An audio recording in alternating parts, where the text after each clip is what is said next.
Hi everyone, welcome to this live stream. Hopefully you can hear me. Can you just make sure that the audio is alright? And hi Oxadium, nice to see you as well. Hi Pokon, and hi Kirby. Awesome to see you guys here. So how's the volume? Is it good? Is it low, high, left, right? Or is it just alright?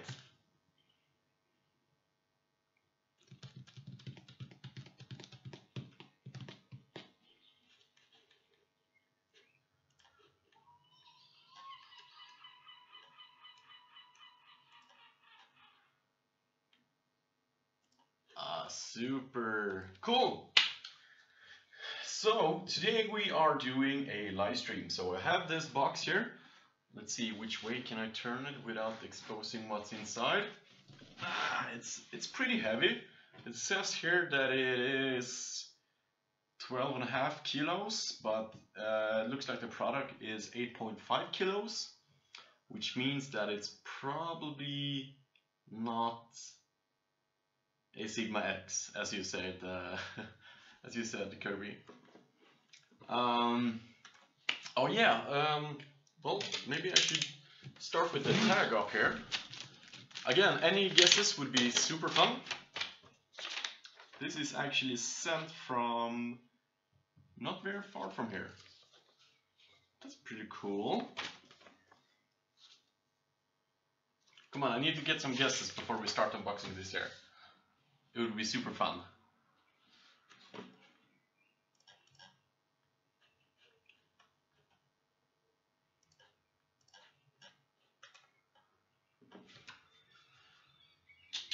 All right. Let's just make sure everything else is working as it should. Apologize for the delay, but I need to build some fun, you know. RC parts. That's a good guess, but it's actually a 3D printer. So, whoa, maybe. What if you had a 3D printer that you can control with your like a RC controller? That's true.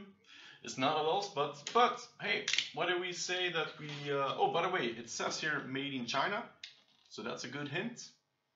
But it also say something -EU as a I wouldn't say serial number, but a model number. So it's something for the European market, but this particular machine is made in China. So that should be a hint as well. Should be a little bit interesting. So I just read the note here that doesn't say very much. Let's see here if we can do. Is it still like this? Yeah, it's like. Oh no! Oh, way! Oh, I almost gave it away. So there could be something here. I'm not sure. It's not an A-net. You see what's inside? Yeah, that's true. Everything's made in China. Alright, so we're... Oh, sorry about that sound. Hopefully it's not killing all the headphone users. Oh, I'm very sorry if it is killing anyone. Yeah. Okay, I'm gonna move over to the regular cam instead. I think that's gonna be a little bit easier. All the tape is off. Apologize again. Ah! Damn you, Kirby, you got it already. Yeah, it's a Panospace. So let's check it out here. Ooh, wrong. This one. So it's a Panospace. I want to say Panoscape, but apparently it's Panospace. Panospace. So there you got all that stuff. We have a box. It doesn't say a lot. I think we get another box in the box. That's a little bit meta. But hey, this looks like proper packaging. This is how it's supposed to look, right?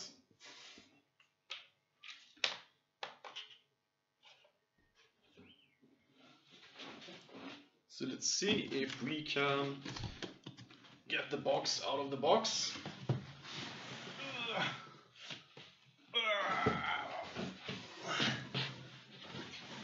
went to the gym today, if you can't see. Ta-da! Hey, that's actually some pretty cool packaging, I have to say.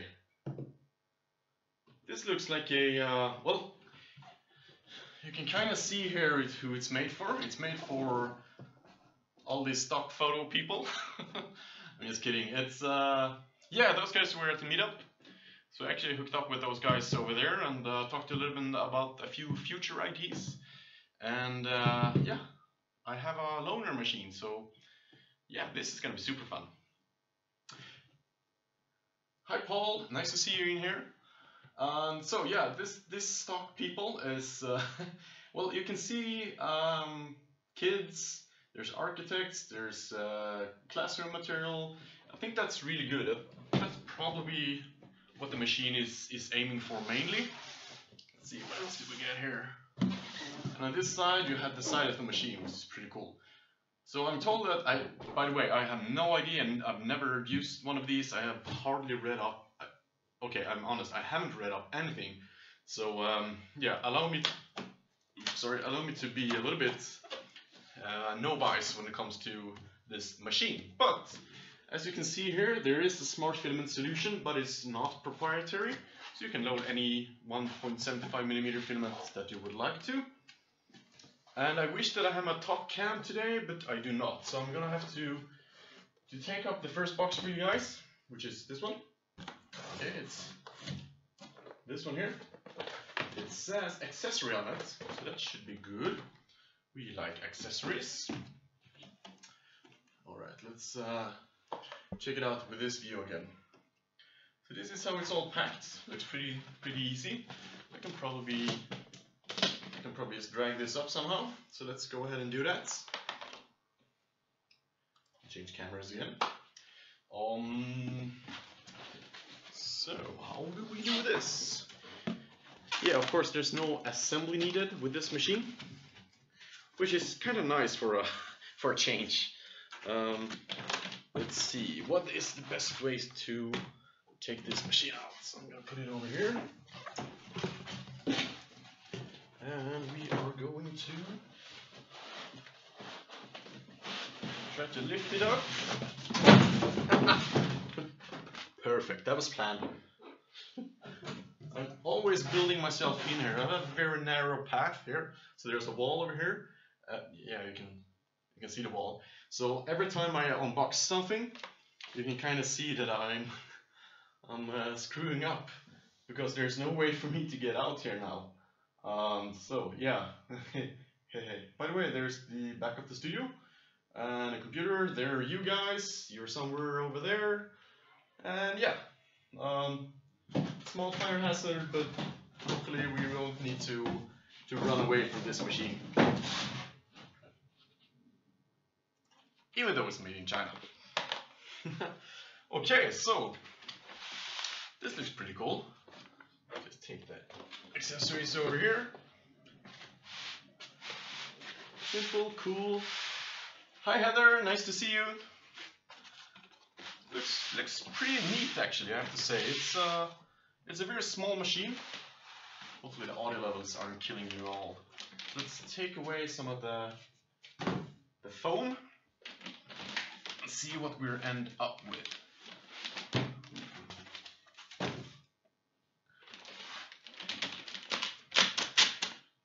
Again, I apologize to all the headphone users. Hey, you do it! Nice to see you as well. Greetings from Sweden to all of you guys. Let's see, what do we have in here? Oh, by the way, I need to go and do some zooming here. So we see some fine details here. I'm going to unveil this.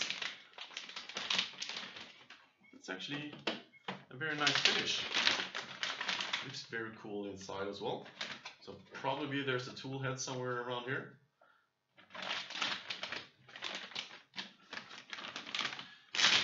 So this is a Panospace machine from Panospace USA, but it's made in China. But yeah, this is the machine.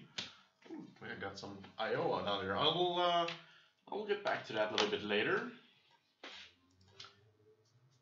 Let's just get it out of the packaging material. This is very nice. It looks very pretty. There's some clever design work going on in this one, that's for sure. Let's see. Get it out of the paper. Should probably save that for the return. Yeah, cool. Yeah, it's not a Ultimaker 2, 5S 2. What do I say 2 for? That just got released. But yeah, it looks very pretty. We have a top here. We have some sort of panel. I'm not sure if that's a touch or not. What else do we have? We have some filament spool over here. But also on this side, is it dual extruder? To be honest, I don't know if this is dual extrusion, so that's probably my bad. I should probably know that. Okay, we have, what else do we have? Here's the back side. I'm gonna show you some information here. Yeah, I think Kirby, I think the price is actually even lower than that. I think they were talking about 5.99 euros, I think. Some tape residues up there. Shouldn't be too bad. So yeah, it's super cheap. Hey Miggy, and hey Hawk. Nice to see you here as well. So here we have the I/O, so we have power USB and another USB. Oh, that's for memory, of course. Nice. So this is a Panospace 3D printer. It looks actually really cute. So let me just give you here a view from the beginning. It's not the biggest bed, Swedish hands for measurements, but it's a very enclosed machine. This is supposed to be a super easy to use machine. It's a printer. It's supposed to be like, yeah, plug and play, go. Supposed to be like, I don't know. I don't want to start to compare printers before I even touched it. But I suppose it's like a FlashForge Finder killer, because this looks better and it's like the same. And they're supposed to have a very easy to use user face and all of that. By the way, you guys are over there. So yeah, let's check out. Let's just keep unboxing it a little bit. Waffle iron. It does look like some sort of fancy espresso machine or something. Especially like with all the triangles and stuff. I do like it a lot. Yeah. Damn, Kirby, you're so fast. Hey Michael, nice to see you as well. Yeah, of course. This was at the 3 Meetup Sweden as well. I'm pretty sure it can do lower than that. Sous vide on a Prusa. Yeah. That was a pretty cool April's Fool. So let's keep unboxing this machinery. Ta-da! Hello! Oh, wow, that's a big LED. That's really cool. There's a super fat LED in the printer.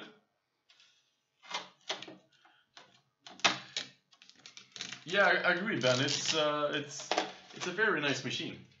Like visually, we'll have to see if it's very good as well. But I think so. I've seen some prints. Removing the tape. Nobody needs that. We have also on the sides. It's a very neat box. Very quick unboxing. I mean, I've been talking for a long time, but this is supposed to be super easy. Ta-da! Yeah! Congratulations as well, Ben. To be honest, I wish I was doing YouTube even more full-time, but I have a consulting firm that I have to run now, so that means that I have to work a lot. So quitting my job and starting my own isn't really giving much more free time. A little bit it is, but yeah. Oh yes, I have a master spool printing right now in the Sigmas. I don't know if you saw my video on Twitter, but that's coming hopefully very soon. Now I'm wondering if you can remove the the bed. I'm not completely sure that you can, but we'll see. We'll see.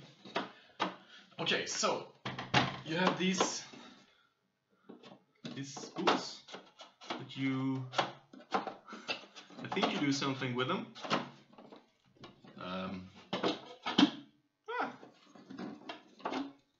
There's a cover. There's no spools in them though, so we probably need to do something about that. But hey, we haven't opened the second box yet. Just yet. Come on. I'm sure this isn't as hard as I'm making it.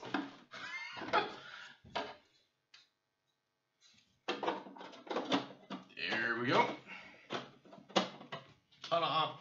Okay, cool. So we're gonna put that over there. Or maybe even a little bit more to the side, something like that. Let's get in the... It actually looks a little bit like the cube. That's right. So we get a starter spool. It even says, let me show you. It really is made for beginners. It says this side facing out. I like that. Simple spool. It's the included one. I'm sure you can get a little bit bigger ones. But yeah, that works. Delay, printing temperatures. You can also estimate how much you have left. Let's see if I can zoom in on that. It's hard to say, but okay, a little bit. We have a spatula removing prints. It's very nice. We have a pretty slim power supply. I like that. It's good. And with it, we get a power cable.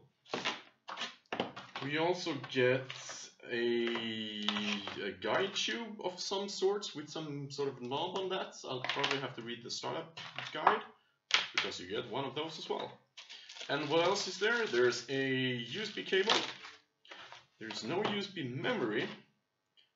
But what is this? Is that a saw? Is this for... What do I use this for?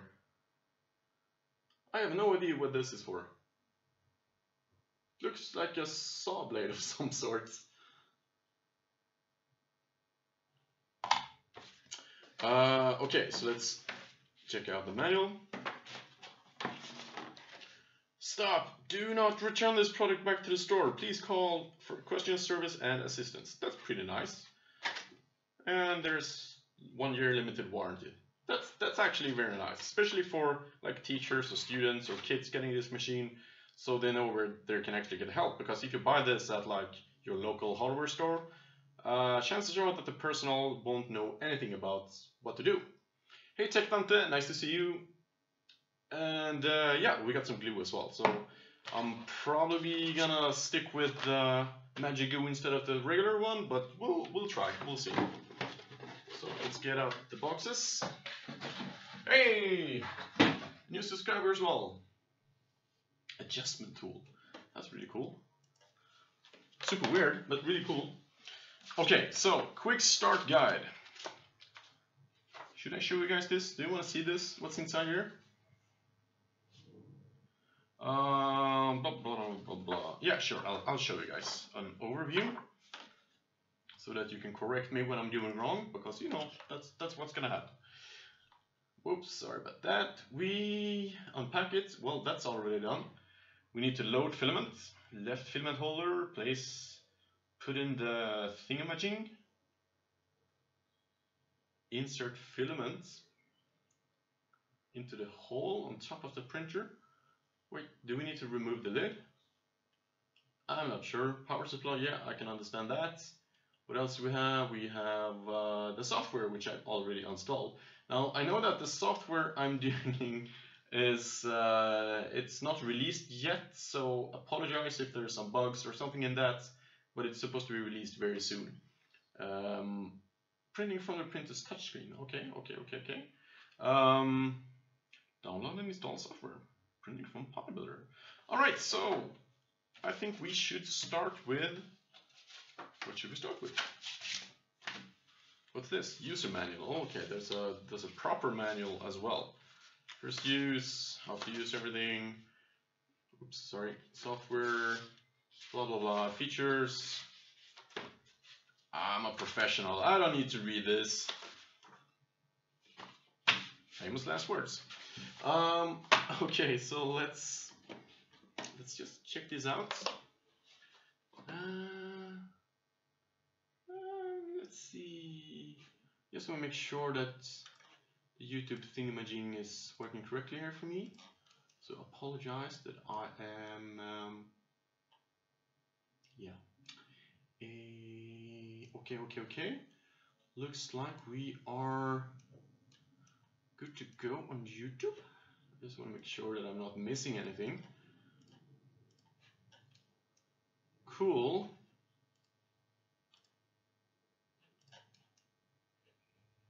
Just in art. Yeah, for sure. Okay.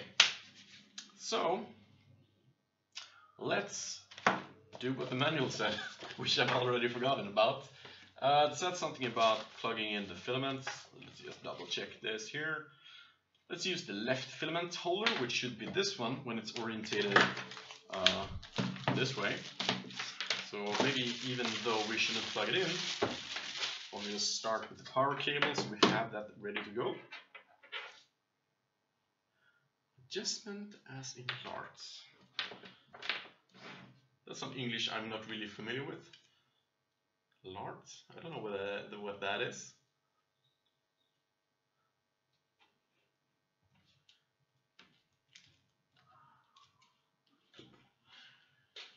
So, what else is new, everybody? Everybody. Sorry.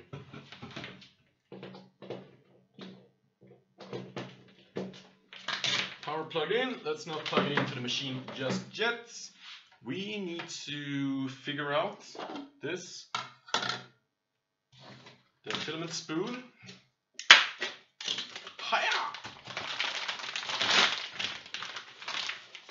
We have that. We don't need a silica gel. That's not for us. Let's see. I want to crack out some filament. And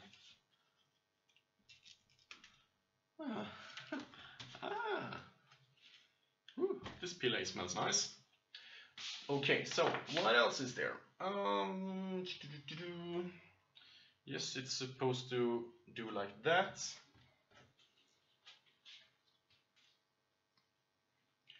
And I'm wondering if, yeah, you're supposed to remove that one. Okay, let's take a closer look what's going on. Hi Mike, nice to see you. Ooh, Kirby, that sounds fun. So I've just removed the top, which you are supposed to do to load the filament. And yeah, that's the extruder. It even says filament insertion point. That's pretty neat. We got some, what else? We got some belts. It's pretty standard. There's a PLA cooling fan. Yeah, linear rails. This looks very good. I'm happy with that. And we also got this filament insertion point here as well. You can see the roof over there. Yeah, I think so. I wouldn't care too much about that, Kirby, because of the target customer group, which is beginners, and beginners don't need Simplify or Cura. With that said, I hope that they make it more open. Let's see. Okay, we need to get the filament up there. Whoa. Okay, not the easiest, smartest solution, because okay, I'm gonna rewind this so we don't get any faulty prints. It's very nice that they have a. Okay, this is weird. So they have. Let me show you in a second. Okay, so two negative things right now. first of all, if you put the filament, there's no way of pushing the filament up there to that point. Which, okay, and the second problem is that it's very tightly wounded, so you get a lot of filament. But look at this. Oh, wait a second, I'm almost dropping the coiling here.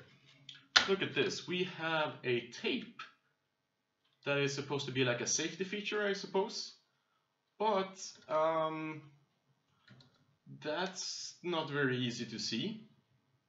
That's pretty easy to miss. Maybe it's just the white color. But it's very hard to push up the filament without uncoiling everything. Yeah, I agree, Miguel. Oh, by the way, I need to just stop for 1 second because it's raining outside and I have some clothes there. So please give me 1 second and I'll be right back.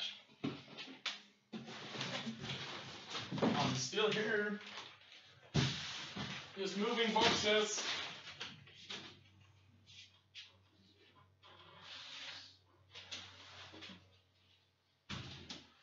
There we go.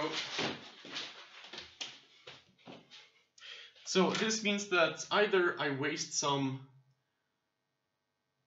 left top.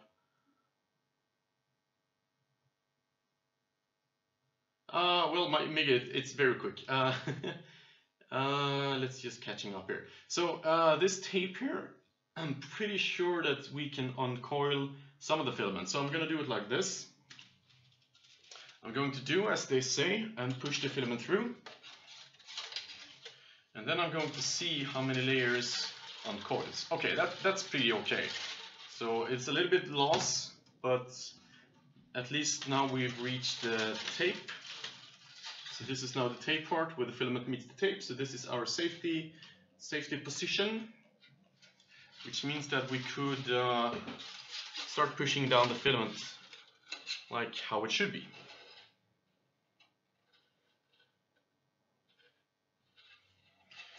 Which is this knobby thing. Goes to the side where the filament goes in, and then you just push it through, goes out on the other side, and I guess that's it. Then we just put it in up here, and probably we need to do some command to fill it out. So we're left with a little bit of hey Poken, nice to see you. See you in the next one. So we have some filament extra, which is, I mean, it's fine. It's just not that easy. Hey, with bear. So what I'm going to do is I'm actually going to waste a little bit of this filament because I think that's the easiest way of just getting this done. So we're going to drag some of it. Now, if you do that, you usually have to twist the spool as well, so that everything uncoils correctly. So this is just like a meter or two, shouldn't even be a benchy, so I'm not too worried about it. Okay. I wanted a beer as well. So I'm gonna push that in again. There's no knobs or nothing. It's just gonna be like that. And I will now remove the two tape parts on the filament, which should allow me to start printing. So let's see if we can do that live. Ooh, that sounds very nice.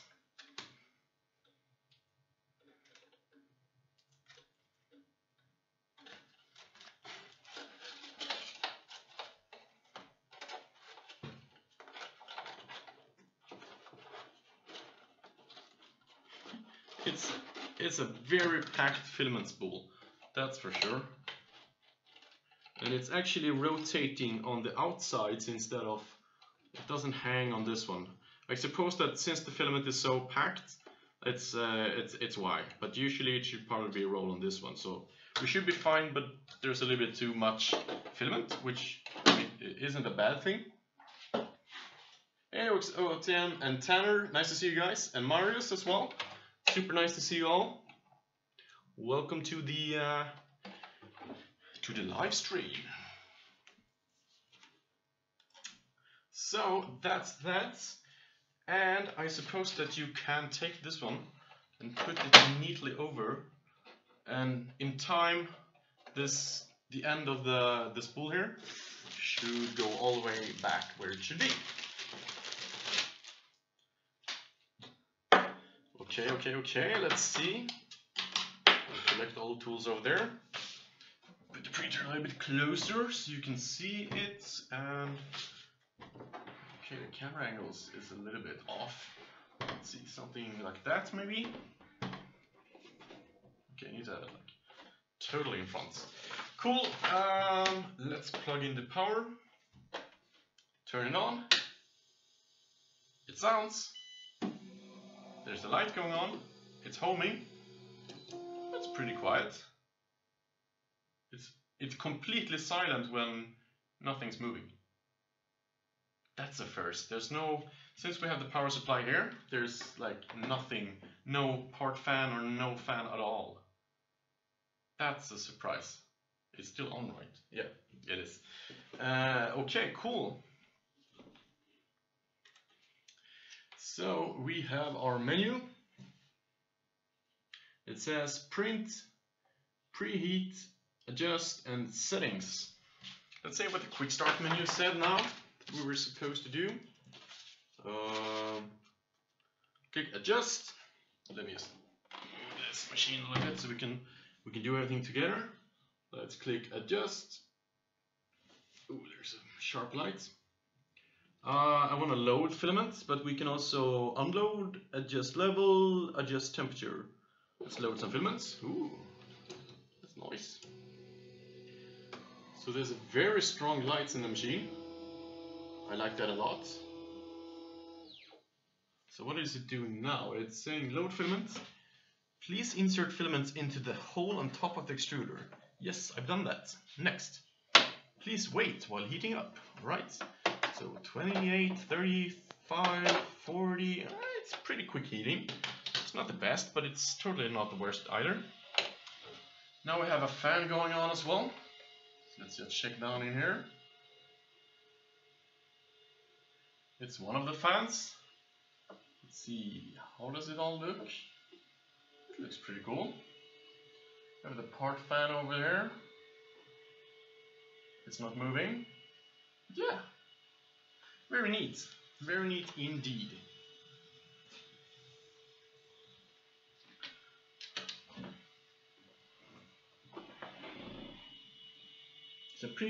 It's actually a pretty big extruder. That's very cool. Yep, that is full on liner rail. Now I can hear something feeding. It's a very silent extruder. There we have some filament coming out. Let me just zoom that in for you guys so you can see. We're pushing out some filaments. It's very bright. This should make some cool time lapses, although the plate moves. So speaking of that, can we unmove the plate? I'm not completely sure. Alright. That's it. I'm going to extrude a little bit more, just to make sure that I'm getting the cable here all the way down. Extrude. There we go. Everything's firm up there. Put on the lid. Click finish. It moves down.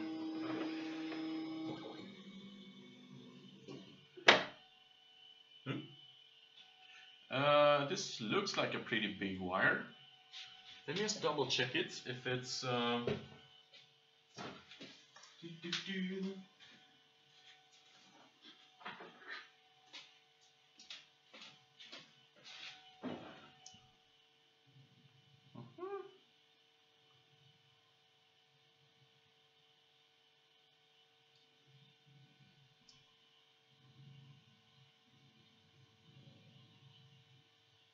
it's pretty thick. I'm not sure what the nozzle size is actually. I haven't checked that at all. Maybe we can see that somewhere.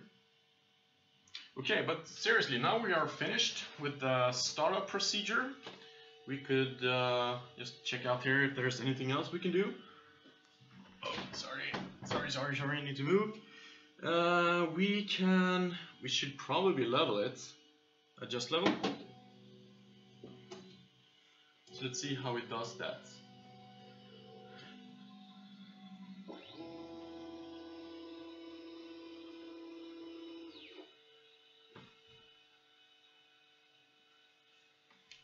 Are there like tools on there?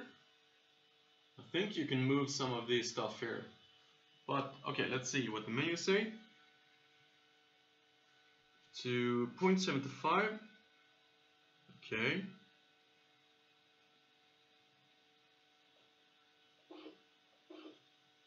Moving up a little bit. I'm gonna do this by feel because I don't have any tools with me. I think that's good. Go to B. Ah, okay, so it's a 3-point leveling. It's the same. Go to C. Yeah, 0.4. Thanks, guys. Yeah, looks good. I'm not sure, but yeah, looks good.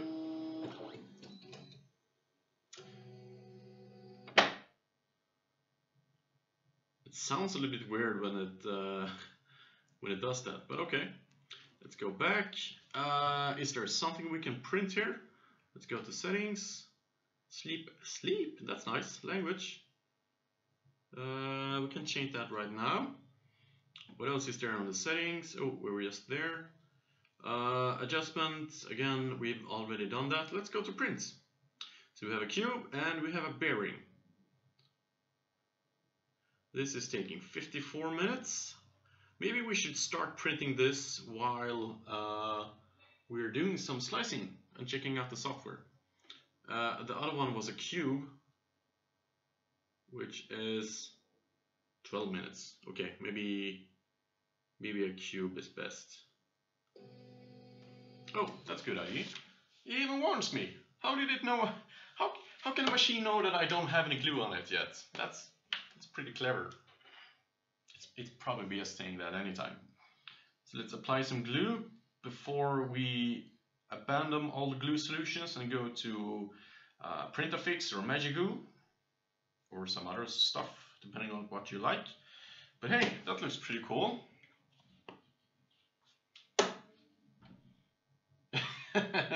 Yeah, they're getting smarter, guys. One day. Cool, so that's it. Let's click continue. The machine is heating up. And we have motion. Okay. I like that. Let's put it over here. So while that is happening, I want to get started with the software so we can check that out. Remove some of the tools. Let's see. Get the computer. Get to the shopper. Or something. Let's see if you guys can see my screen, which you can do. Woo! Everything's working as planned. So let's go to this thingy called Panospace Builder, and I'm going to. I'm watching a video. Yep. Let's see. Maybe I have to do something like that. You guys can still see everything. Okay. The user. Let's just see that everything's working out. I didn't glue at the end. I should probably have done that. But yeah, it's moving in now. Yeah, that's sticking. Cool. Let's see. You might want to have. Maybe you want to have this one here as well. No. Okay. One second. There we go. Oh, it's overstepping.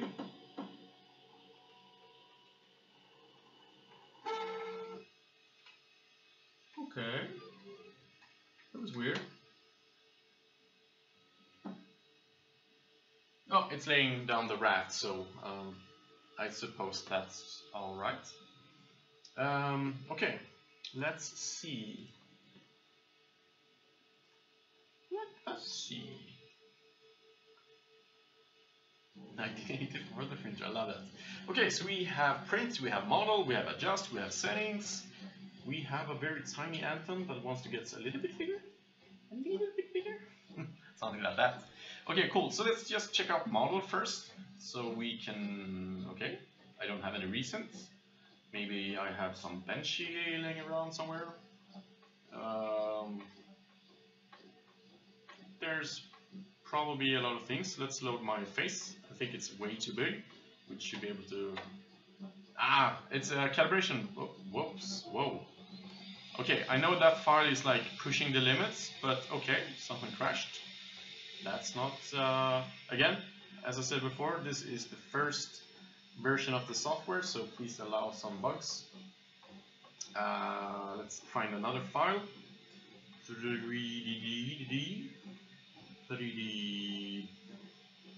Benchy?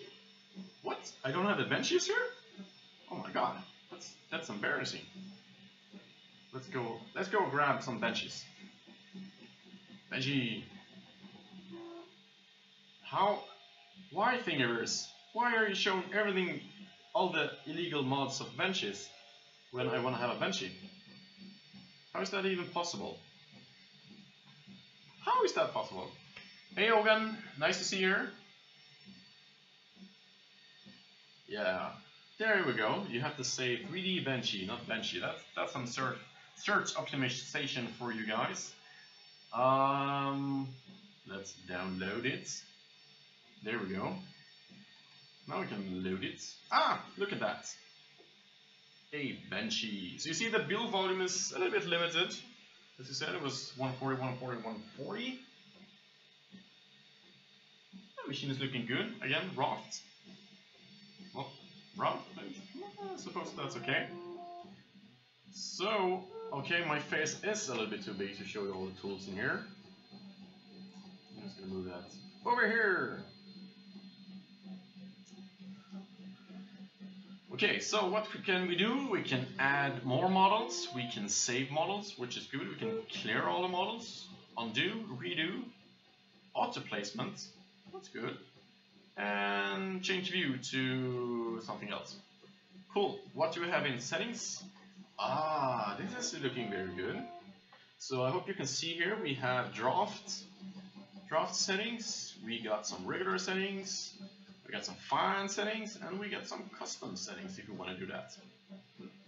So that's nice. You can crank it up to 290 in temperature. So that means that we can actually print some weird materials if we would like to. Oh, by the way, we also have a advanced mode. I think it was 220, right? Route support, we can deactivate all of that, so it's not like other machines. Let's check the advanced. Okay, now we're talking. We can adjust the material diameter, nozzle diameter 0.4 as we said, layer height 0.1, so that's already cracked that myth. But it's supposed that for the users that are gonna use this most often, like students and teachers, you might not want to change too much, and saying 0.75 is more accurate than tweaking and getting 0.1. I would say that that's pretty much true for many machines that, sure, many machines say that they're 0.1 or 0.005 millimeters in layers, but I mean, you have to do a lot of work before the machine provides that. And especially if you have a big print volume, the machine can handle it, but having a big model in that size, that's reaching for a little bit too much. So I think that's totally fine to say it like most people do, and put a good value, but allow you to stretch it a little bit. So in the advanced mode, we can also change shells, the shell inset, skin top layer, and infill percentage, which is nice. So this is the Panospace 3D printer, which should be a €599 printer if I'm not mistaken, but I could be. Let's say Panospace 3D printer. So we have it. at a few guys here in Sweden.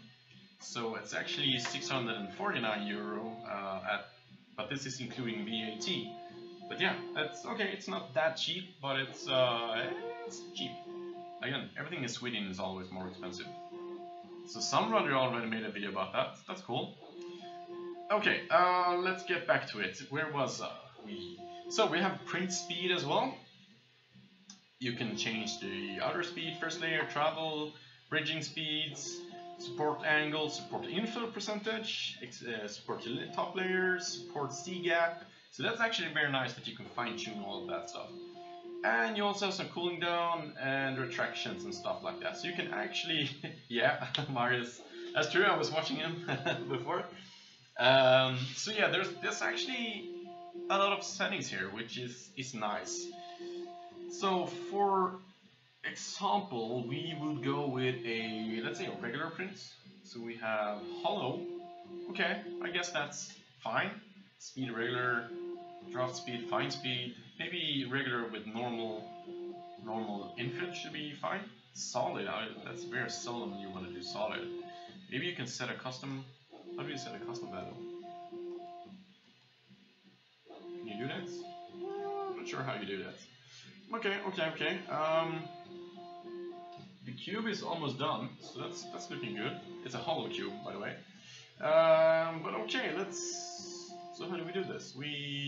Alright, we just set the settings, and then we click print. So it slices failed. Why did it fail? Oh, we can select this one, move, rotate, scale. What's this? Copy, mirror. Oh, that's very nice to have a mirror mode. Revert surface direction, that's also good. And remove it. So why are we not allowed to slice this model? Slicing failed? I'm not sure why it fails. Let's go with the regular settings for everything. Maybe that helps.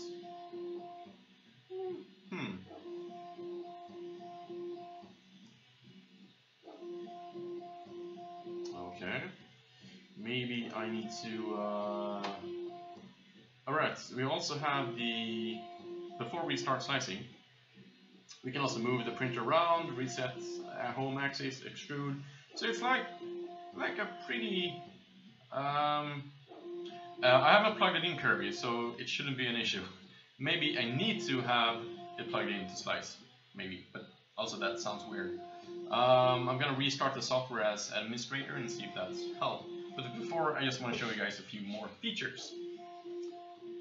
It sounds so cool. Yeah, so this is the jog control panel. We can set the temperatures and speeds and all of that. So that's like live adjustments, which is pretty nice. We can load filament, unload filament, adjust print bed leveling, adjust the gap, adjust printer. So what does that mean? I'm not sure. We can take the SD card, we can calibrate it. Let's see, what else do we have under settings? We can set unit, length, device, there's nothing connected. Telescope 1 should be right. Language, there's a fuel. Slovenian, not sure what this is. Deutsch, Chinese, English, Spanish. Nice, this is version 1.2 point something. Power is the latest. Cool. Alright, so yeah, I'm gonna restart it and we'll see if it allows. Maybe it's running with here we have a finished print, by the way. Ooh. So let's go ahead and just do this again. Print. I'm going to load a recent file, Benchy. I'm going to try to slice it, and it still fails. Why does it fail? I do not know. Let's run it with a different. Let's just see what it want to run. Maybe there's something with the graphics card, so we want to check if it's running, what it's running on.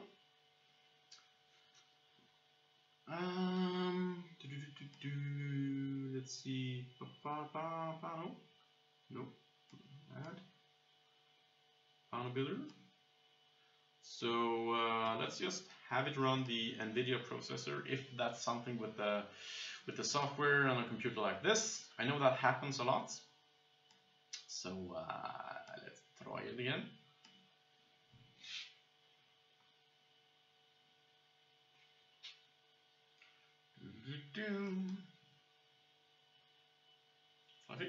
Slightly failed.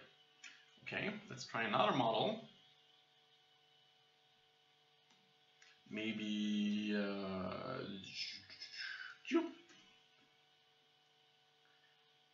this one. Ioma or Ioma. 5 megabytes, that should be fine. Let's add a whoops. Slice. Oh, that worked. There's something wrong with the Benchy. So I know that sometimes you have to repair the Benchy. Well, you don't have to, but some slicers complain about that. So maybe the Pano builder slicer does not have any like mesh triangle filling. So I could probably run it in NetFab, which I don't have, and fix it. But okay, that's a little bit lame. So let's do something view root. We can do that. That sounds fun. So we're now looking at the layers.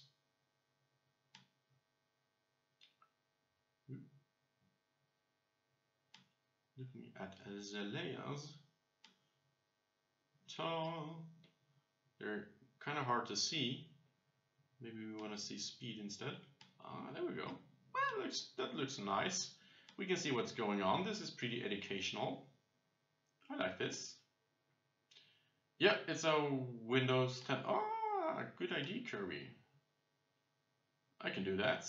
Maybe we do want to run the Benchy. 3D Builder. Let's open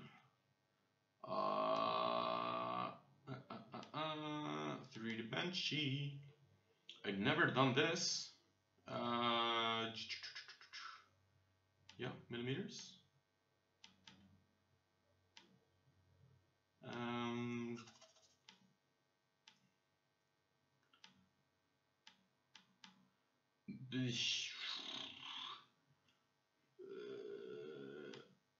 Click to repair. Repairing. That's cute. I mean, come on, that's a pretty nice feature in Windows. I did not expect that. That's for sure. that's actually, yeah, that works. So let's just export it. How do we do that? Save as 3M. No, please, still. There we go. Oh, you can't? Oh yeah, it's in Swedish. Sorry. We're just repairing it. Now I'm pretty sure, thanks to Kirby, that we can print the Benchy.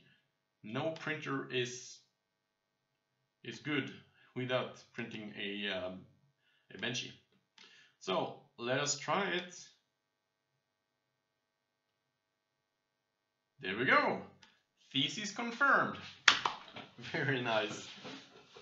Cool. So this is supposed to take for 9 minutes, which is a little bit faster than we are used to. But let's check out the print before we do anything, because I'm going to plug it in as well.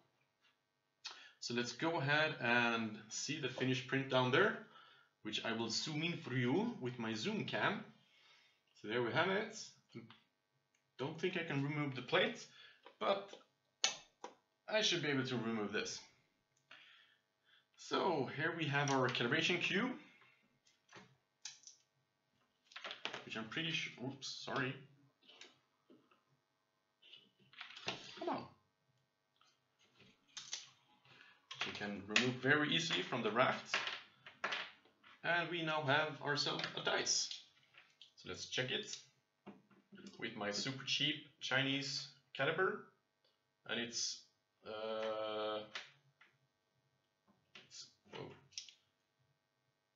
it's within the margins of my caliper, which means that it is 19.95, 19.93,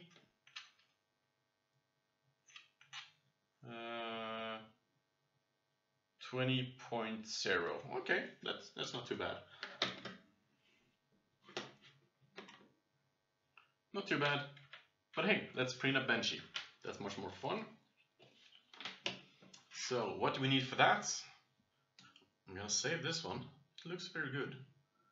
Very nice layers. Okay, so we need to plug in the machine. So let's go ahead and do that. Kirby, did you really studied this machine, right? Did you try it as well, or are you still in the talks with the guys?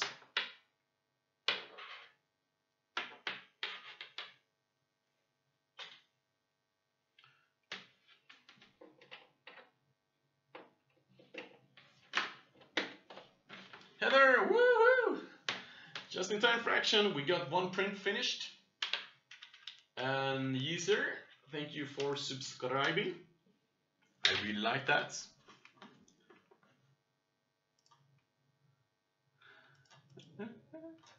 Slicer action. Yeah, there was some troubleshooting with it. Yeah, do so. I'll put in a good word for you with my contacts. And let's see, where are we? I'm looking at something. I don't know. What am I doing? Oh yeah, right. We connected the machine. So let's see if there's. Ooh, I think it's connecting. Ah, look at that, the green symbol. The machine is connected. We should now be able to. Let's move the Z-axis up.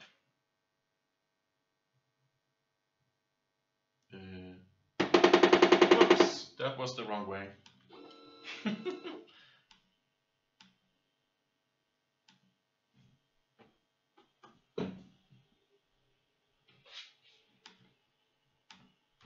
It's very slow on getting commands in the Z-axis. I think the bus is very slow. I'm not sure why and how. Yeah, I'm trying to push. It takes a lot of time before it sends. But okay. Probably needed to home everything. So let's do that. Reset. Let's home everything.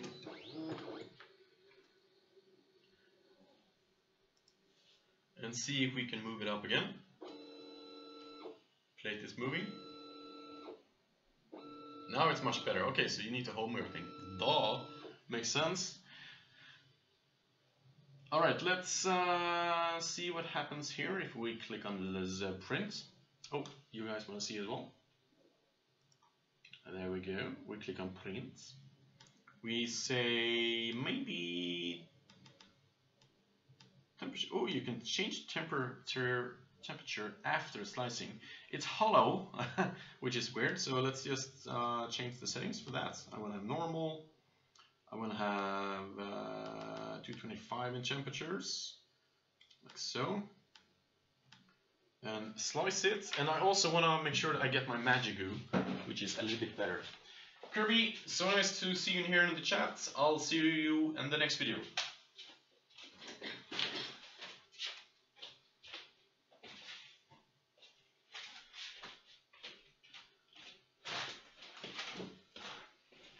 So I am getting the magic goo, which is hopefully a little bit better than the regular glue.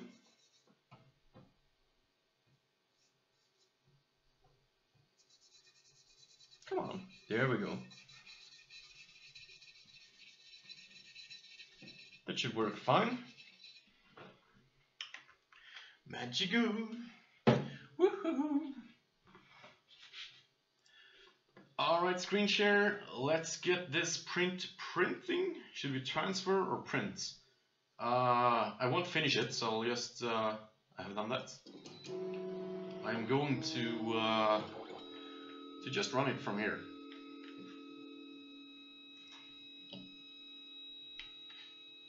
Let's see the action. There's the magic goo applied. Apparently it starts in this corner, so I wanted to have some extra over there. And again, it has very bright LEDs, so it's very hard to film. But yeah, that should be it. It says here heating up, which is nice. And yeah, that's what's going on. Maybe I can put the camera on the well, let me just switch this around a little bit. Maybe I can put the camera on the build plate. That would be pretty fun. It will probably not stick there, but yeah, let's keep it there for a little while.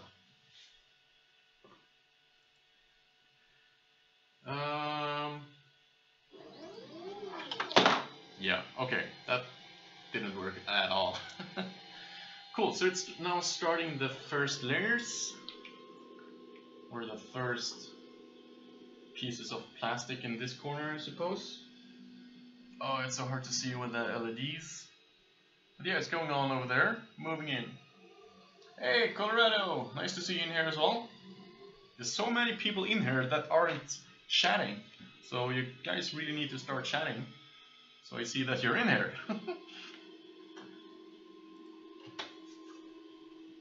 Cool, so the machine is running. Is there any more questions? It was super easy to get going, and for everyone who is wondering, I got some fiberology candy here. Maybe I should, no, I need to do a movie on that. Oh, when you really want to have the candy, but you need to record it for the movie.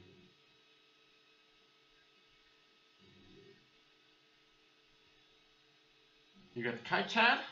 What's KiCad? I never heard about that. It's a, how loud is it?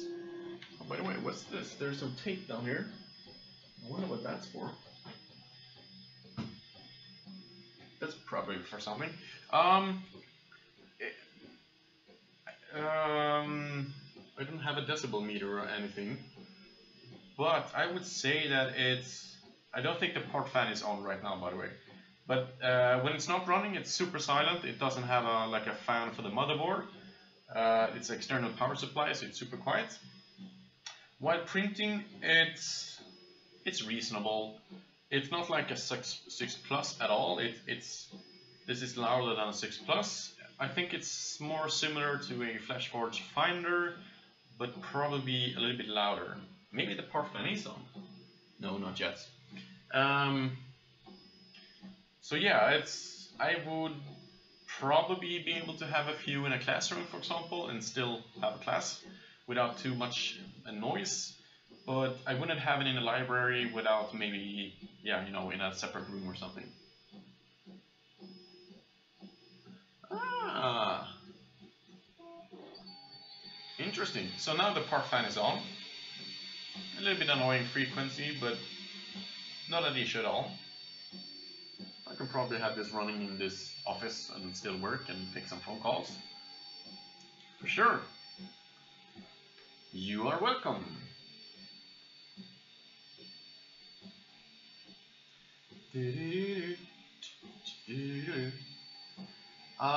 If you want to, no need, but if you would like to, there's a little bit of a link down below if you want to shoot me a beer for next stream, or maybe a coffee for next work hour.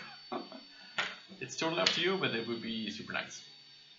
But yeah, anything else? Anyone's wondering about this machine, or let me give you a little bit of a tour in the studio, if you're interested in that kind of stuff. So we have over here, we have you guys on a, sorry, very loud, on a Logitech C920 something.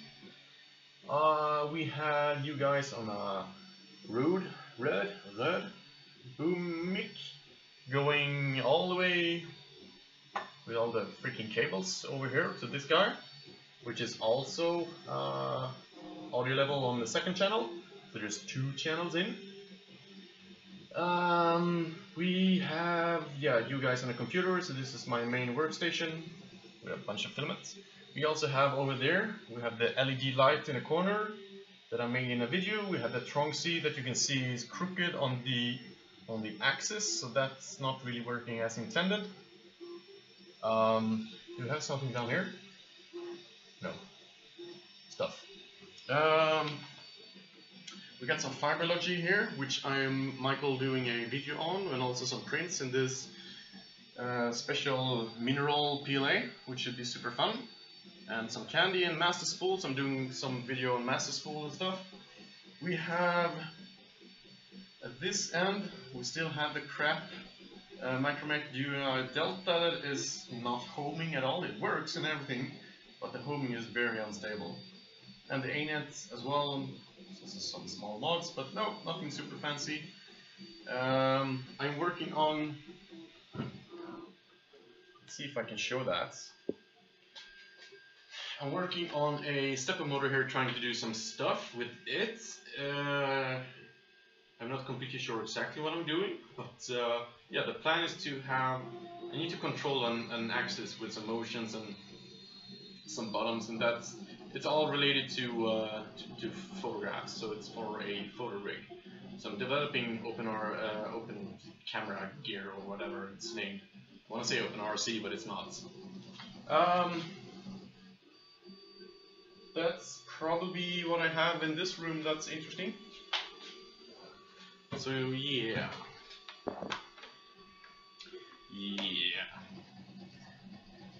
Other than that, I think my next projects are...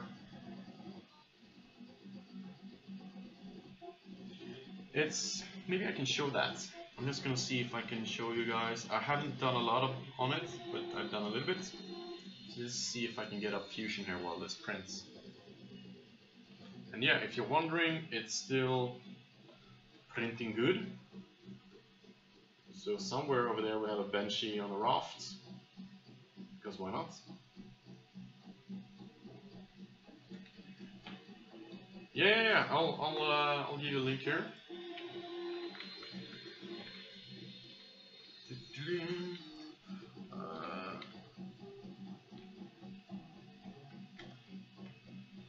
Let's see. Yeah, Colorado, you got most of the stuff from that link, and you can then go continue that stuff. Yeah, I've seen it. It's yeah,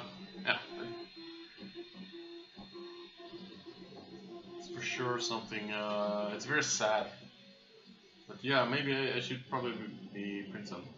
Hey, Chris, nice to see you here. How have you missed my channel? I mean, all your friends are here, so come on. Maybe not all your friends, so you should probably, you know, spread the word. Just kidding.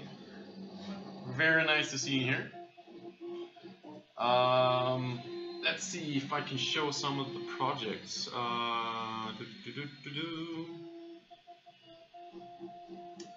Rotate. Nothing found in that folder. Thank you too. You do that.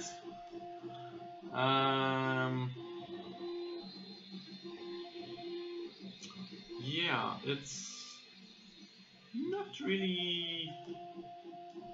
Something's up with Fusion 360. I need to update it before I can show you guys stuff. Yeah. Crap-a-rooney. So let's try to do that. Meanwhile, we are 20% in, which is super nice. Other projects. I'm looking at the crashed OpenRC quad, and I have the Ferrari in there.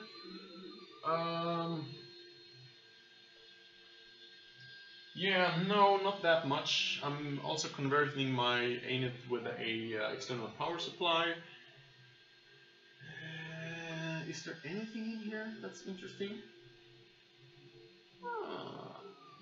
Maybe I should bring some prints over here, and we can check those out while this one is printing.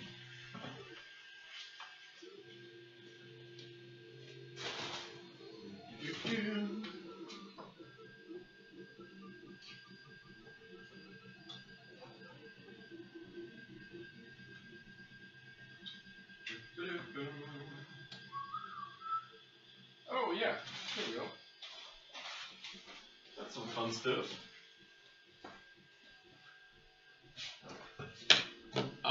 Alright. So, I hope you've seen this one here. It's the impossible screw.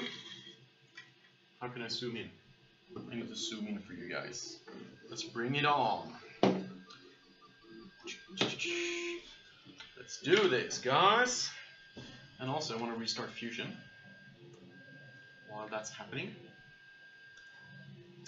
So, we have here the impossible screw by Creative Tools, CT3D.xyz.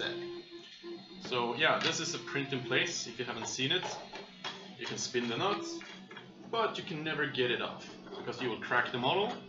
So this is printed in place. I think it's a pretty nice model actually. I wish I was the designer of this, but of course I'm not. So that's really cool. Printed in place, very nice. Let's go on with the next one, which is my face. Most of you have already seen this one, but this is a dual extrusion with, I think it's PETG on the outside and then PLA in the inside. So it's very hard to get on camera. Mega, that's cheating. But yeah, so it has like this car shine. It's almost like a pearl finish because you have the gray inside, but then you have almost like a clear coating on it. So I think that's pretty cool actually. Pretty cool effect. I'm sure you can see some of the gray like inside the model. Inside my face. Okay, we have this one here as well. I hope you've seen my video on the Sinterit Lisa SLS 3D printer. SLS? Yes, SLS. SLA? No, SLS. So this is my nylon 3D print from that, which is super nice. I really love the finish of this one. It's impressive. I also got a print from hello, politeness please, allsunruby.com. So this is actually a tool for the Ruby nozzle. So woohoo! I got one of these bad boys, and this is actually a 3D printed tool. So it's made to make sure that you tension the everything enough. I don't have a hot end that I can show it on, but this tool will actually, it's a torque wrench. So when you pull it too much, it will overstep so that you can't break your hot end when using the Ruby nozzle. So yeah, that's an actual Ruby. Shiny. Cool. Hopefully you guys already seen this one here. My CPU cooler with very thin blades, printed on the Sigma with some pretty neat PLA. I have a full movie on that. I think that's a very nice print to show off what's possible with 3D printers. And we have my stupid sloth hand, which I made hairy because of some reason. Yeah, I like to do stupid projects. That's for sure. It's even hairy, so it's like a pet. You have to clean up afterwards. So, how's the Benchy going? The Benchy is going pretty good. Too bright light, can't see it. Yeah, there we go on the edges. It's getting there. It's getting there. Cool, so I'm gonna see if we can get into the software here, and I can show you a model I'm working on. Most of you have already seen it, and no, I have not done a lot of progress on it, but it's here. Let's see if I can load it.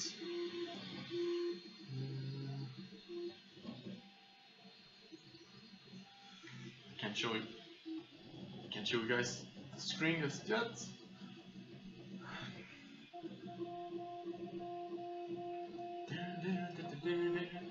There we go. I'll show you the screen. So yeah, this one. Gonna hide the stage 2. Whoa. Oh yeah, I don't have a mouse for this computer.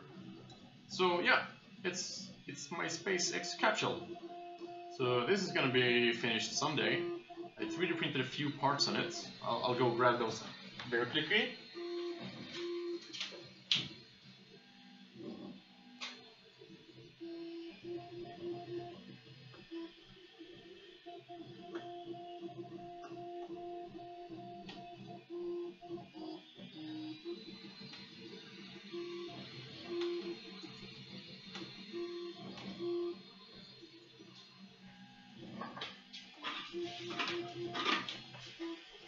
Here we go.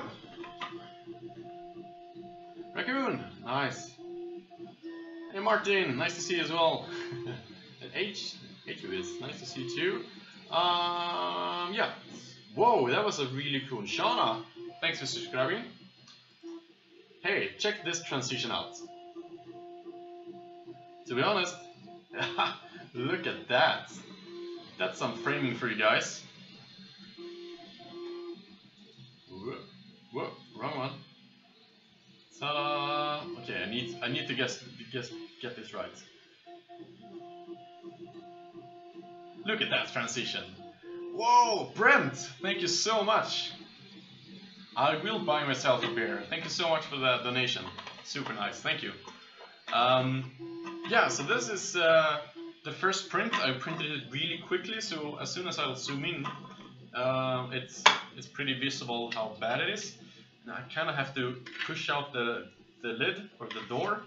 But yeah, the plan is that this is a hollow print, and yes, Tech Dante, this will be the full kit. So I have the stage 2 that I'm working on, with the cargo department of this one, and yeah, I do have a dual extrusion model for it.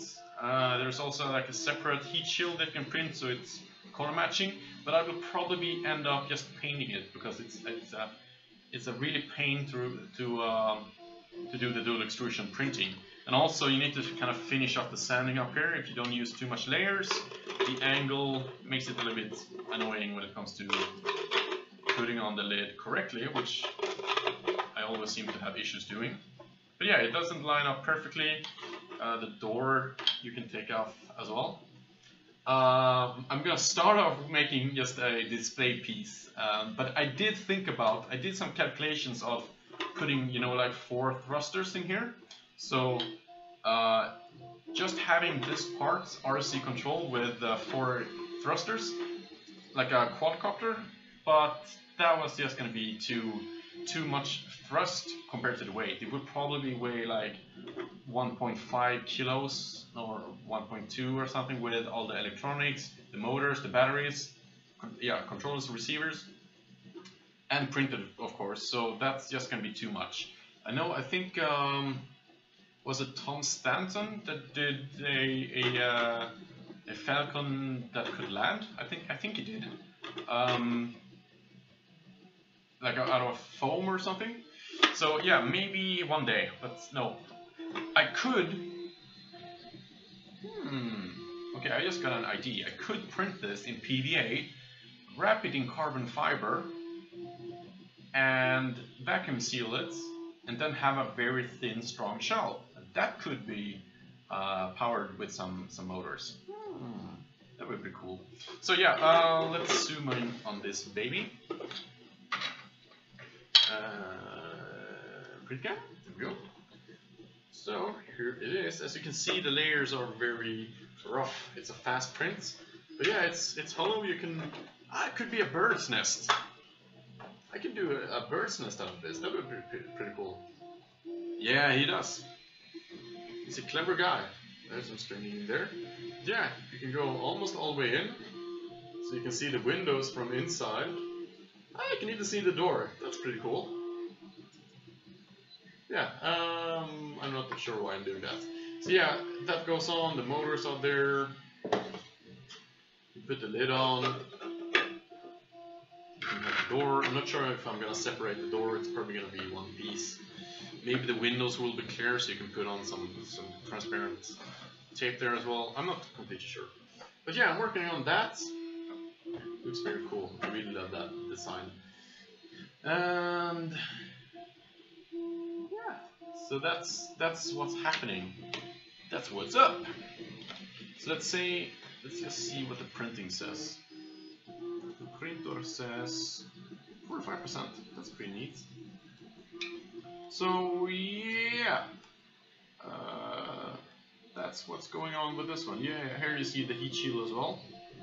So the plan is to have this heat shield printed in 2 parts. I think I separated them.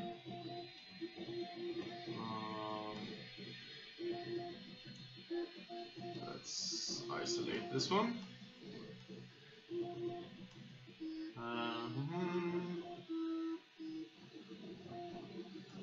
Okay, there are... No, not that one. There should be... Yeah, here we go. If you wanna like split it up, I made a version of that as well. But it's probably not gonna be like that. So, okay, cool. That's all I have to show for that. Yeah. So I'm probably gonna end the stream quite soon. Probably. Thanks again, Brent, by the way. Super nice. Anyone else have any questions of other projects of like stuff? Prints, models, videos, website, anything?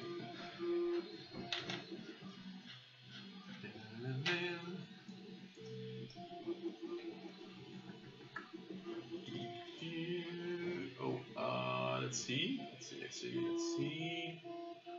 If you haven't checked out my website yet, you really should do that. I'll just have it linked somewhere in the video. But yeah, what else is there? There's not very much going on.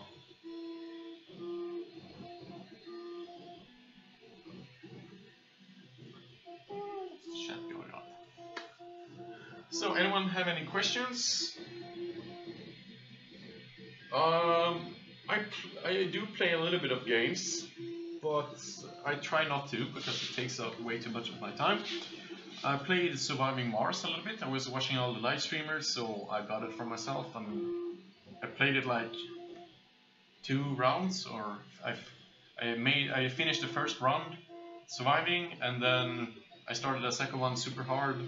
But yeah, I kind of got bored out of it. It's the same gameplay, but it's pretty fun. Pretty fun. And I also played a bit of Counter-Strike, so yeah. And also Kerbal Space Program, of course. The game, maybe on like a Steam summer sale or something. It's very fun the first game you do, so playing it through is very addictive and very fun. The first round, but the second round it's like, yeah, then you're not really surviving anymore. You know all the tricks, you've learned all the stuff to do. So that's my opinion on that. Oh, KSP is... Oh, it's so much fun. I'm happy I'm not spending more time in it. I spend way too much time watching YouTube videos, so that's why I'm not doing more YouTube videos. If I were doing more KSP, that would be crazy. I have been thinking about live streaming games, like obviously not on this channel, but like, yeah, trying it out. What printers are my favorites? Well, I have to say that I really believe in using the right machine for the right kind of work. So most of you know that I've been reselling 3D printers via Creative Tools before I quit that job. So I've been using and looking at and evaluating and testing machines for a very long time, and I truly believe that you need to narrow down what you wanna, why you're getting a machine, or and well, what you're gonna use it for before anyone can do any recommendation or say what's bad and good. So this one, for example, I would say is a very good beginner's machine because it's not too expensive, it's pre-built, super easy to get going with, all the manuals are there, the filament, it all works. It's very simple for that. I haven't even tried it out yet, but I can see that it's very easy to use. Yeah, Chris, I guess the ones that I have, my favorite are the Sigma R17. I'm not entirely happy with how the switching of tool heads is, because there is usually a little bit of wiggle room, which means that you don't have to calibrate each time, but it's very easy that some of the extruders, maybe it's some dirt or something, but they get offset a little bit, so that the leveling is based on the machine and not not the nozzle. So it's not the nozzle that has contact. It's like another. So when you switch the tool, there's a little bit of wiggle room on that one. But I would say that with the machines that I have, the DCN Sigma R17 is my favorite printer. It's super nice. It runs super easily. It's just that when you keep switching tool heads, you need to do a little bit more work than I would like to do. Yeah, but I've tried a lot of machines. The Ultimaker 3 is very nice as well. Getting a little bit more expensive. And also, what we have more? We have the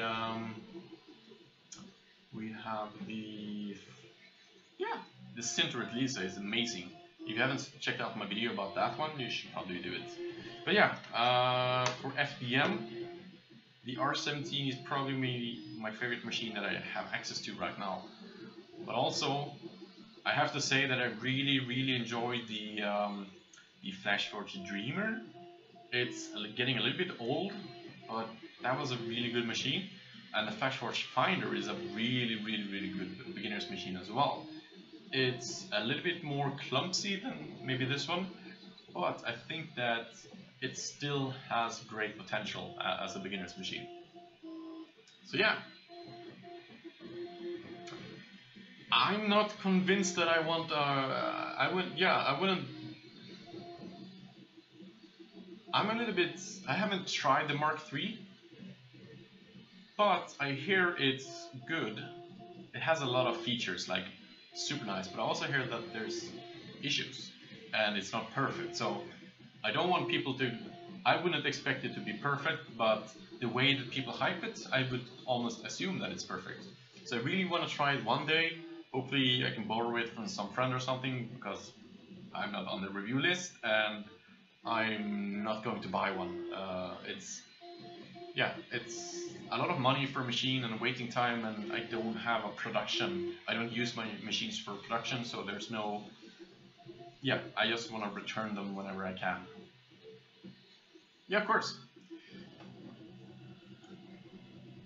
But yeah, the new version 2 of the multi-material extruder on the Mark III looks very nice, and Prusa is doing an amazing job. But I'm not sure, since I haven't tried it, I'm not sure that it's as great as everyone's saying. It's probably very easy to get going. There's a lot of smart features, but is it that good? I don't know. I want to try it, but I haven't had the opportunity yet. So who are you guys are going to buy the new Ultimaker 5S? Or S5? Yeah, there you go, Marius.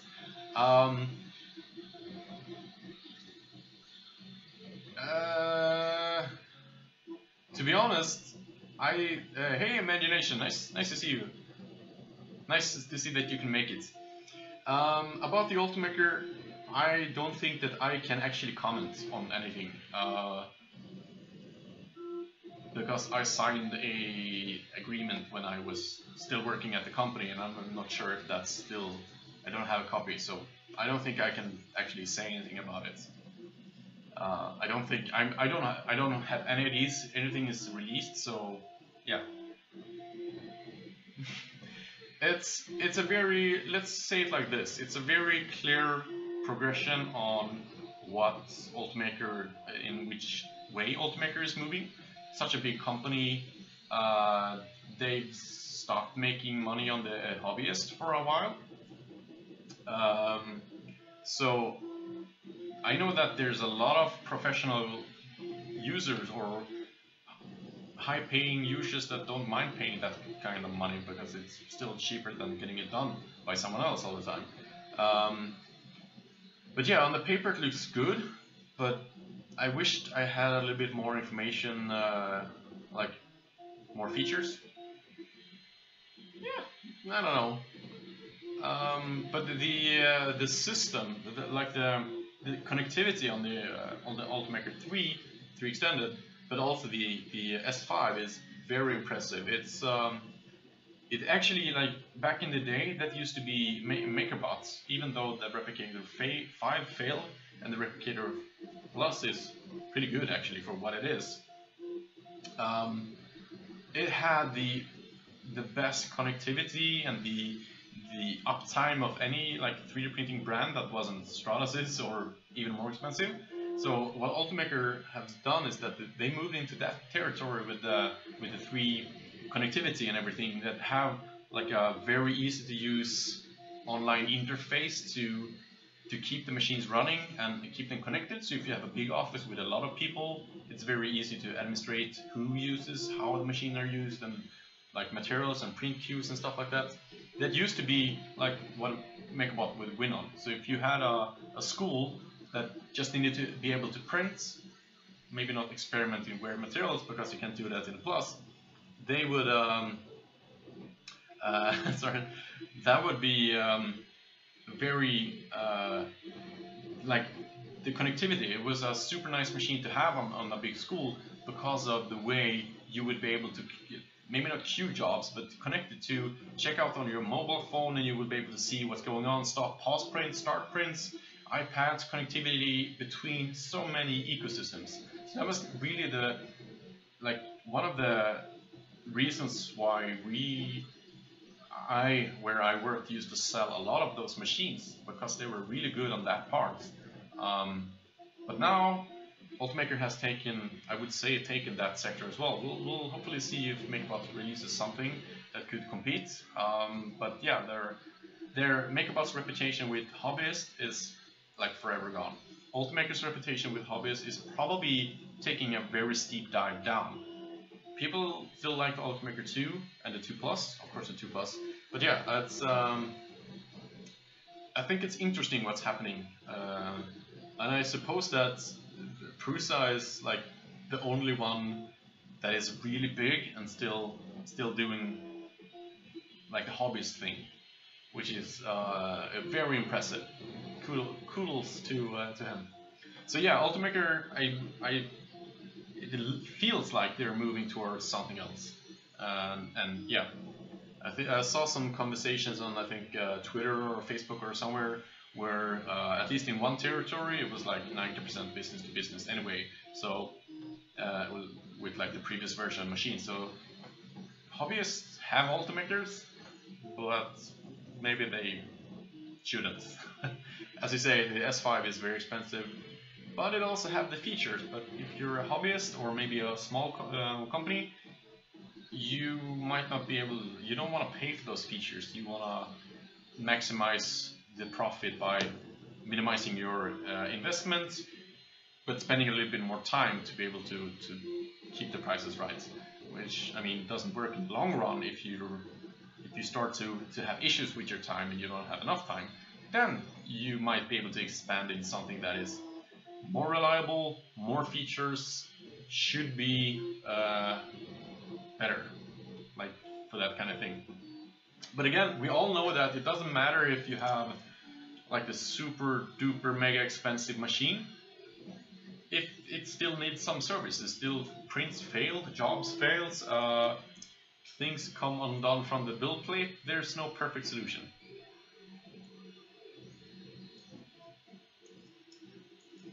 Yeah, Lulspot is a big hobbyist brand as well.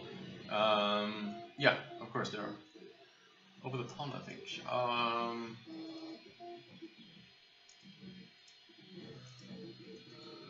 Marius, I'm not sure which one you mean. You know, Craftware.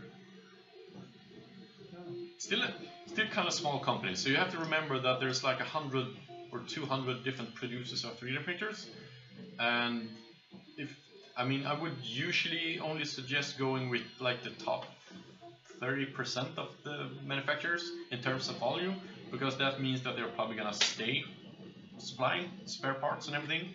They have they have everything set up. I think they are, yeah. Yeah, did you mean Craftbot, Marius? Oh, the ones working with the filament supplier. Oh, what are they called? Not the black belts. Is it the black belt? Stacked, right? No. Stacker. The Stacker.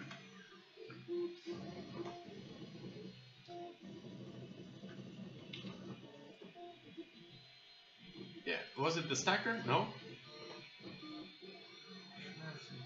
Printerbot is pretty big in the US. Jesus, there's so many filament suppliers that I forget the names. Oh,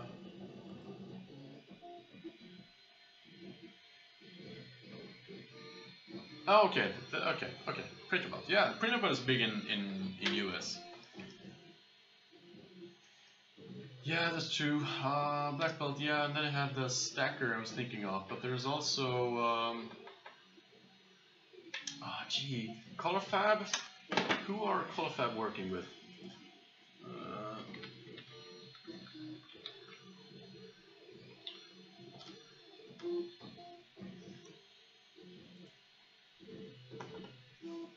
Yeah, it's the stacker. Okay, all right. Yeah, that's the one.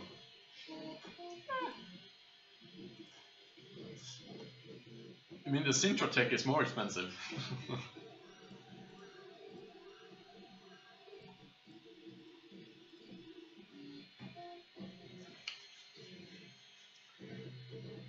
So the Benchy is looking good, but remember it's hollow. It's a 45-minute Benchy. So let's check it out. How is it going? So it's not as good as all the other benches because it's hollow. But yeah, I'd say it's looking pretty neat.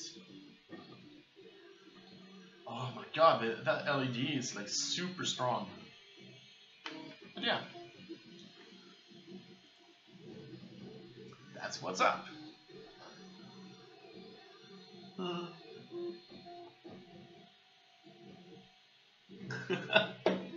No comment, imagination. Hey, you could spray coat that Benchy and it will probably float. Michael, so nice to meet you at 3D Meetup, and I'll see you online somewhere soon. Thanks for watching. Bye, see you. Hollow like my head. You mean like this head? Probably hollow like that one.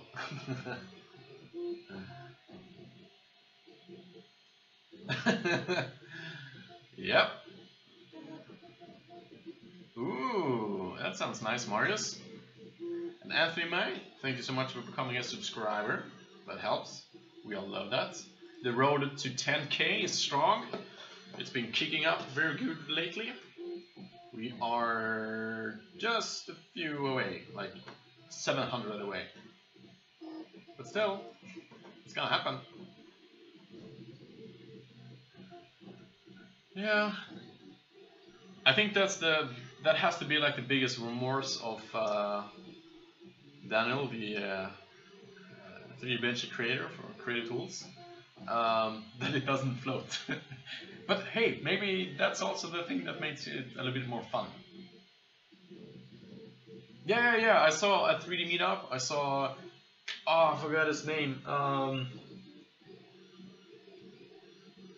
I can't remember it, but yeah, the creator of the RC 3D Benchy was super fun. The fun thing is that 3D Benchy is actually licensed not to be modified and shared, so you know, it's a sue, it's a court case waiting. No, it's not. Speaking of benches, I think I have a fun one.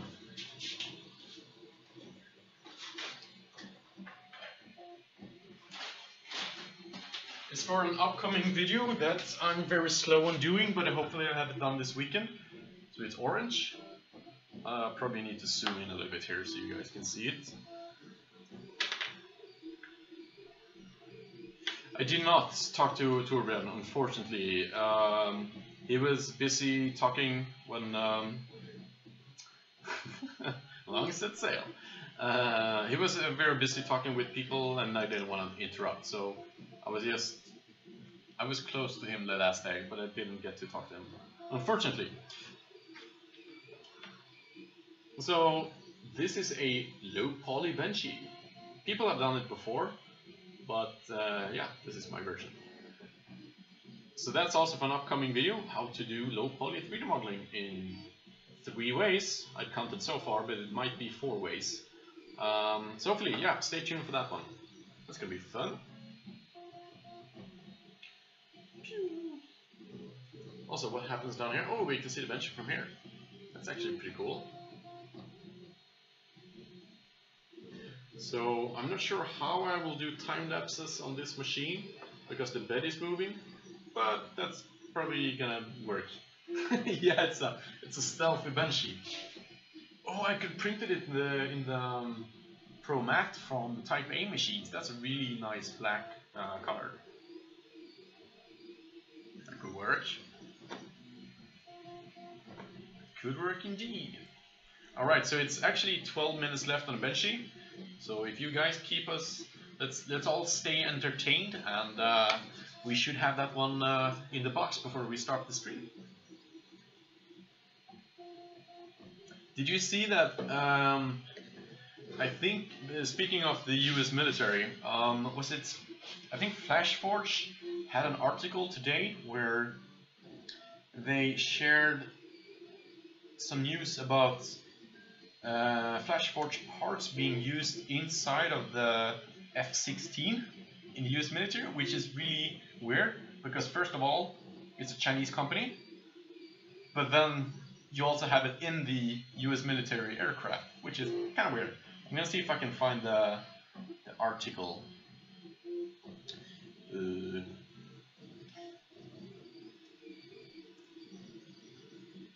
Let's see. Where did I see that? Ah, F-35. That is true. That is true. I will see if I can find it. Activity.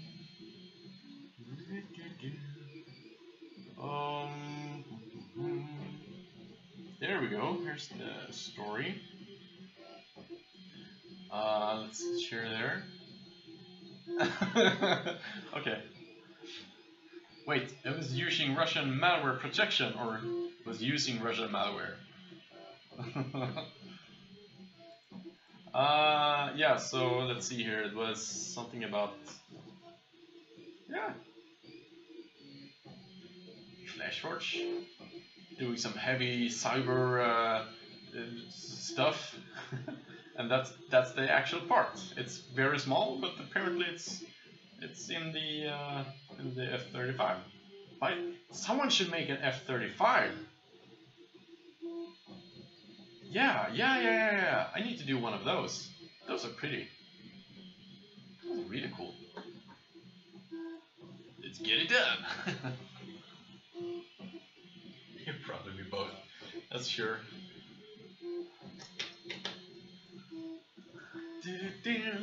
All right, so this is looking good.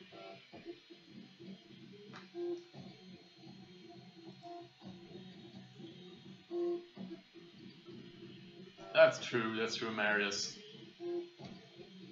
That is very true. We're here in Sweden. We sell like airplanes and weapon systems and everything. We even develop quite a lot for being a neutral state that's neutral in all the wars. No way! Is that a mosquito? I think I need to shut the door. Yeah, that's a mosquito. It was a mosquito. Sorry. Animal friends.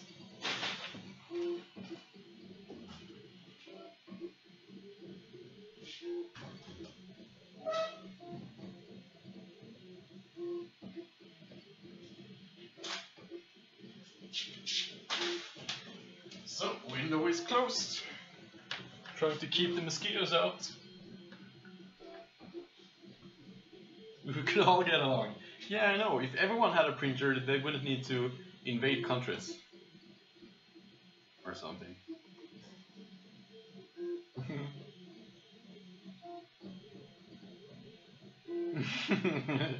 Come on, Miggy. Yes, for sure. I think that's really cool what they're doing with the metal printing as well.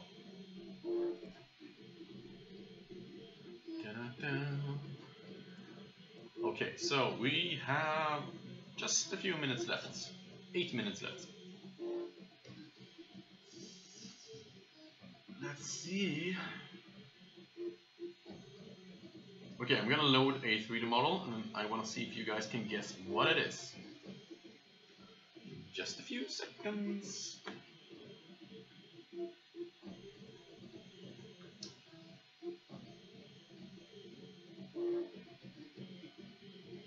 Hey, Patrick! Nice to see you.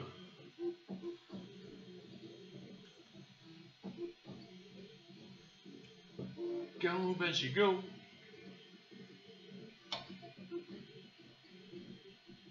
Hey, Patrick, my man. Where you been? Okay, so I'm going to zoom in on this, and we are going to start the guessing game. But hopefully you can. I'm gonna have to hide the name of it. So, any guesses on what kind of model this is? Ooh, 100 printer ones. That's very nice.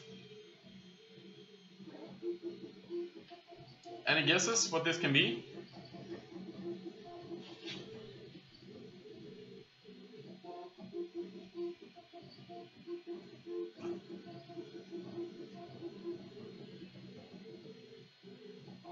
It's already been 2 hours? Holy crap, already.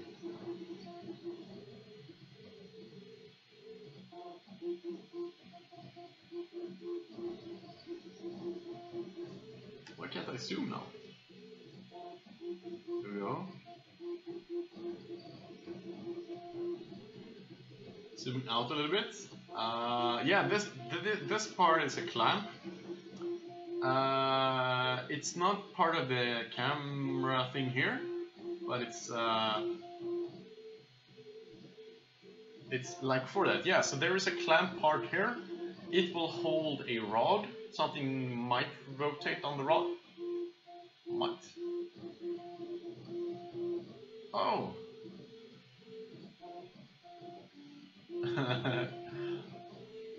So yeah, you see there's, it looks like a stepper motor, right?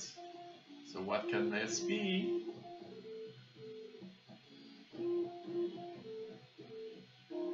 It's not a Mendel 90.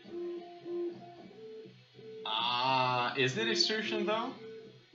It's not a 3D printer, but it will hopefully use a lot of parts from a 3D printer. Let's go a little bit further out. If you're wondering, yes, this is a profile.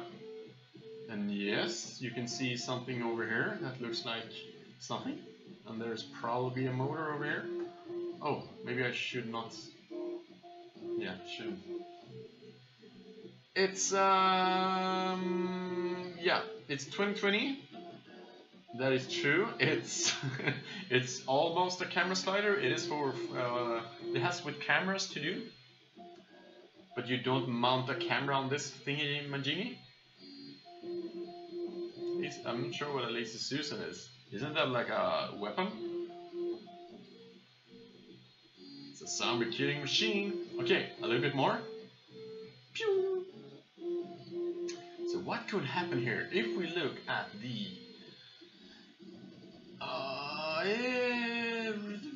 yeah, Marius, almost correct. I would say that you are very close with the guess. Very close with the guess. Meatloaf! Yes, so this is overkill construction for a turntable. So the plan is to either have a rotating gear up here, or just a wheel with friction, and then yeah, you put a big disc up on it, and you can do some photogrammetry, you can do just filming and stuff like that. It's a little bit overkill, but I wanted to use standard parts from McMaster car. So yeah, a few design printed parts and nothing. But yeah, Ah, yeah, yeah. I was thinking that I remembered what it was.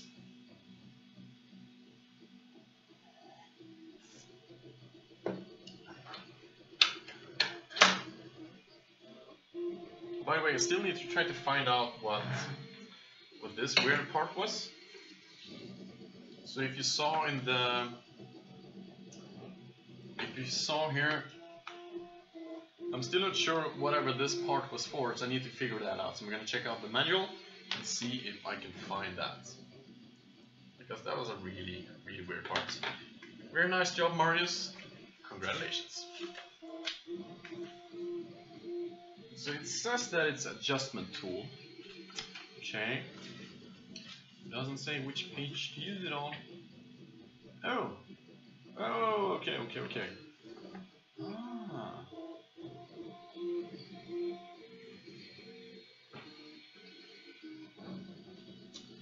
Oh, that's really weird. So, okay, so you take this one and you push it under the bed, and you can turn the gears that in then turn the print bed. What? Really? That's a really weird construction. Calm. Yeah. But let's see if we can push into on those gears. I'm not sure at all if you can see them. Oh yeah, you can. Okay. You see the 3 gears moving on the build plate. So you're supposed to level. Okay, Marius. That's true. Still, you're the winner. So yeah, you're supposed to adapt those wheels. Clean those wheels. Let me just. Okay, I need to do. Wait, how does this work? Okay. So these ones. It's not really working as intended. How do I? Yeah, those ones. Very strange construction, but hey, hopefully we don't need to use them. I didn't need to use them in, like, now, so it's pre-leveled.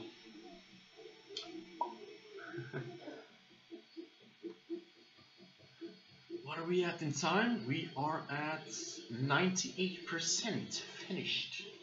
That's very nice. 98% finished. I'm very sorry, I'm a little bit tired, so that's why I'm starting to use different languages and pronunciations that I don't know.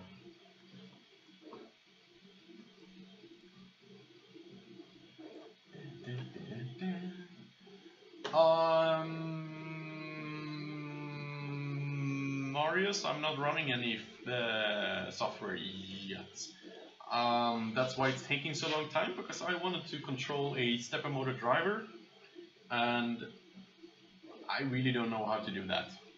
So I'm learning as I'm doing and trying to figure out how things work, and then I'll do an article about how I did it. It's probably going to be the wrong way, but I want to use a 3D printing stepper motor so I can have sub-stepping, because there's other things I want to do with the stepper motors as well that is not for the turntable, but for other scanning applications. So we have 1 minute and left on the machine, on the print.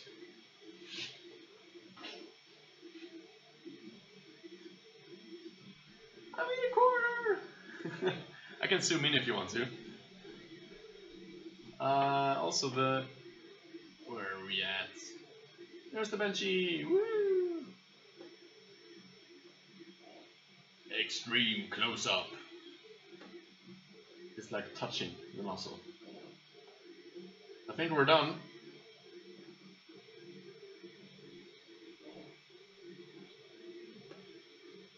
So yeah, a hollow benchy. 40, yeah, look at that.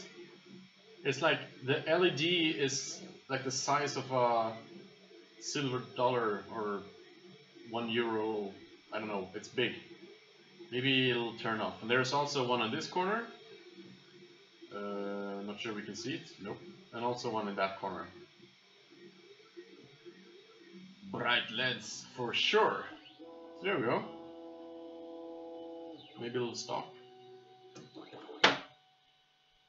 No. That's the sun. Yeah, it even produces lens flare. So here we have it. The Banshee. Now the color is all freaking weird. What a face. Yeah, here we have the Banshee. I'd say that looked pretty good. For being a fast print, 45 minutes, which is maybe it's supposed. Oh, the LEDs. Yeah. He would be. All right, let's shut down the machine and I'll show you the LED. Check that out. It is one big fat LED. One fatso. Maybe that could heat the machine, but that is really big. Like big, yeah. And then we have one over there and one in there as well with some acrylic cover. And we have a stepper motor in there, it looks like. So yeah, that is the Banshee. I'd say it looks pretty good. It's as I said, it's a fast one, but for a kid, that's pretty cool.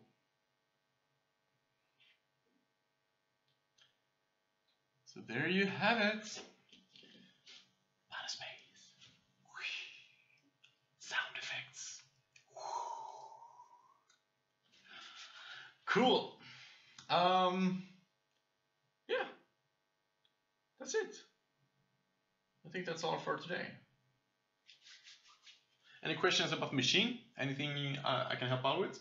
I'm gonna put this through the paces of a full review, which means that I'm gonna test wear materials, I'm going to push the speed, I'm going to listen for the audio levels, I'm gonna have some issues with it, I'm gonna fix the issues. Yeah.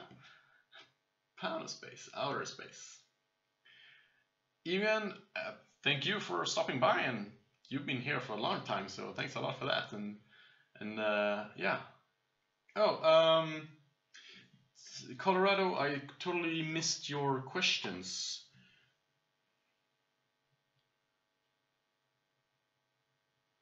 Let me see if it does. Yes, it says weight. So I got a 13.24 gram weight on this model. I think the price currently is 649 euros or something like that when I'm looking at comparable sites, but I'm pretty sure it's supposed to be a little bit cheaper. So maybe it's down to like 5.99 or something. Yeah, not too bad. For like, again, if you have a school and that kind of things, I'm not sure it's for technical enthusiasts, but it's probably very good for, like, without having reviewed it yet, of course, it's probably good for like kids and as a gift from parents, because in the slicer there's, let's check that out. I'm not sure we really looked into that. So there's supposed to be a like another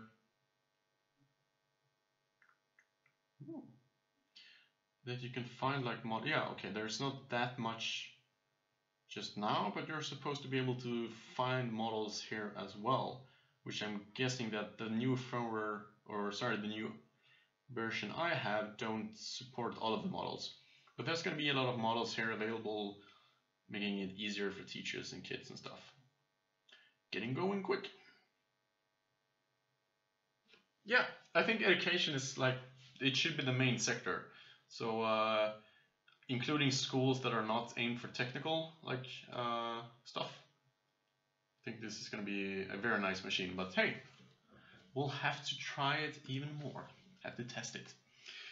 Maybe I can bring it to my mom, who is a teacher in, I would say, art class, but that's probably not the correct translation. And she's not the most technical. I mean, my dad has a Wanhao i3 3D printer, and he uses that like crazy. But I think this could be something more suitable for a mom. But hey, we'll have to see. Yeah, cool. So I think that we're actually running up on exactly 2 hours now. So that's pretty nice. I think we can finish off on that. And I'll need to prepare for tomorrow's work. So thank you so much everyone for watching and staying tuned to the stream. Thank you so much for the donations. That's going to be a very nice bear next stream. Hopefully I will actually do a live stream, maybe some CAD modeling before the weekend. And yeah, more videos coming out. Oh, I can see this. The chat is a little bit weird. Yeah, I am really looking forward to yeah, I'm really looking forward into the next streams. So thanks everyone. Until the next time, as Patrick says, see you guys in the next video. Make sure you check out the links, the website, the stuff. I don't know what I'm doing. See you guys in the next video. Thanks so much for watching. Bye.